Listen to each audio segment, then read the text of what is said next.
The fact that there were plain wing shapes in the towers actually proves that it was faked. Planes' wings in a modern airliner are made from very thin aluminium, about 4 millimeters thick. The columns around the World Trade Center are made of box-section steel.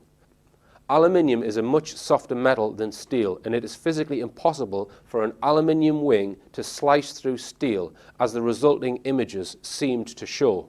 But of course, this is not what happened. If one watches closely the footage of the first alleged plane hitting the north face of the North Tower, which incidentally was also probably not a plane, after the object impacts, we can see a series of small explosions going off which create the shape of a wing in the building.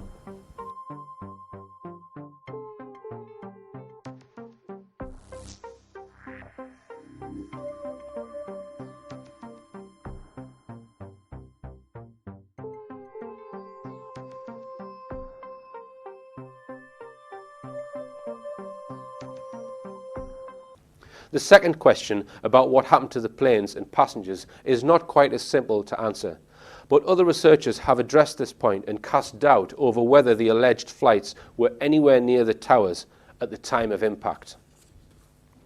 Now, I mentioned in the first part of the show the term scalar weapons.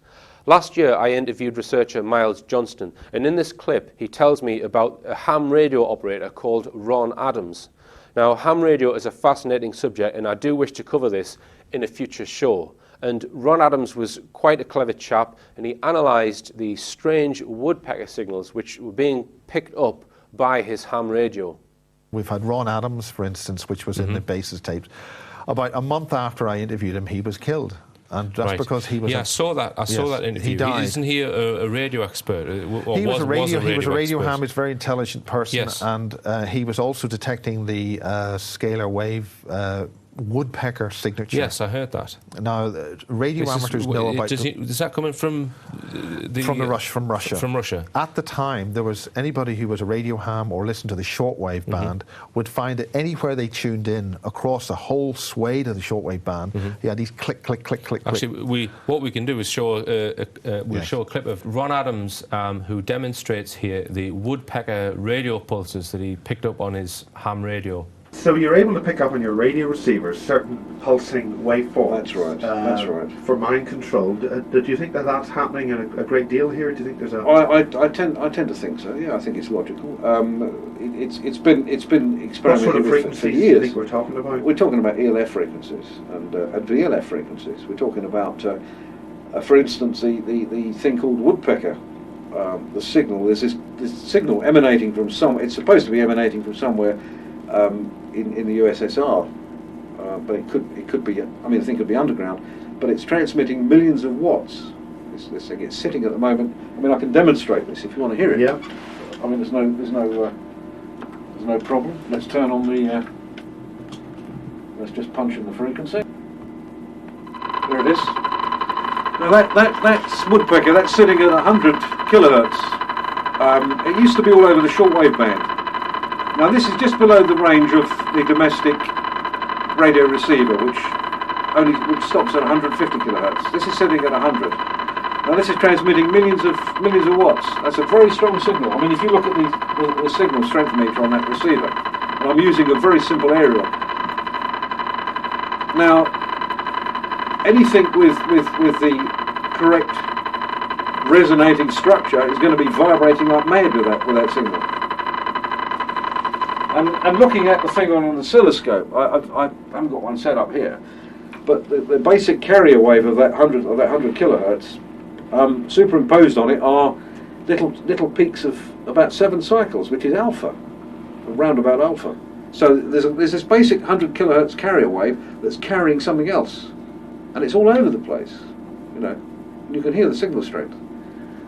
So do you think we have a power base of people who are somehow controlling us? I'm convinced. Yes, I think that's right. I mean, human nature is that there are followers and leaders, and there are going to be leaders that climb right to the top and manipulate everything, manipulate the masses. The masses are not really interested, not really worried about being manipulated. They're quite happy with their football and their beer and their cigarettes and watching EastEnders and Coronation Street, and that's it. They're all placebos. That's you know that's what they're quite happy with, and they're easily dominated, very easily dominated. I think it is a worry, because it's obviously making people do things which they don't want to do, or they wouldn't normally do. It's changing behaviour patterns. It can change behaviour patterns of whole countries. Talking about millions of people. Sure, there are lots of projects. You know, the trouble with these not specifically. No, I can't, because I think there are lots of when these projects become known. Everybody knows about HARP and Majestic and everything else, and it's bandied around, it's on the internet, and it's written about in books. Then those projects become figureheads, red herrings, and the real projects are not known. We don't know the names of the real projects. I mean, you know, heaven knows what those projects are. And when those names are leaked out, then they would be closed down and become red herrings, and new ones would be formed. But they will always remain secret, just beyond range. The human being is the most savage animal on the face of this earth, and I think that domination, if it's a paramount concept, would be at the cost of millions of people. You see what I mean? It's called a woodpecker because it sounds like a woodpecker. Click, click, click, click, click. Yeah. And that's what's happening, is a whole pile of wideband frequencies being set up right across on the shortwave band. Right. And that was meant to be a scalar weapons system. With the purpose of doing what?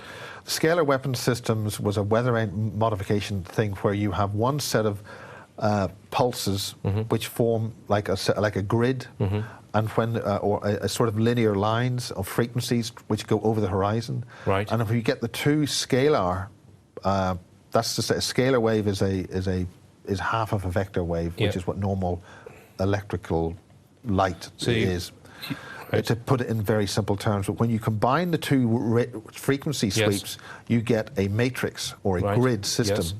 And by modulating at the points of the grid, you'll get constructive interference. Is that and the point is, if you it then gives you the ability to send signals down each part of that grid and activate one of the nodes. Okay. So one node suddenly becomes high energy, and another node suddenly becomes low energy. Right. And that way you can then introduce weather modifications called scalar weather engineering. Right. I hadn't heard of that, Miles. That's the basic. So, I mean, that's it in a nutshell. Was it Ron who has discovered that, or is this something? No, he was aware of it, and he was aware of the material which was debriefed by Tom Bearden around about that time. He was using that as a means of illustrating the secret technologies that are being employed to change the weather and our reality around us. Right.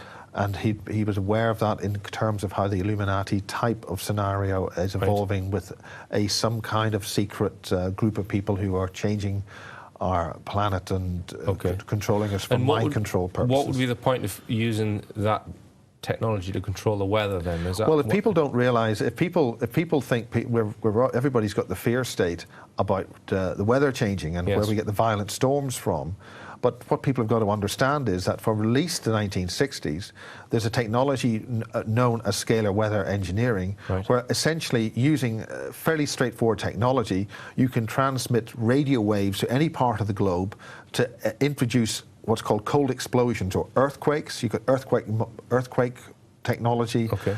You can have massive. You can bend using radio waves. Using radio waves or scalar waves. Right. This is the basic raison d'etre of what that technology is. So by manipulating the weather, you can then push the jet stream up or down or move it around, so that hot and cold air can suddenly be pushed over a country that suddenly doesn't expect it. So then everybody becomes alarmed that, oh God, we've got weather, the weather's going mad, what's wrong?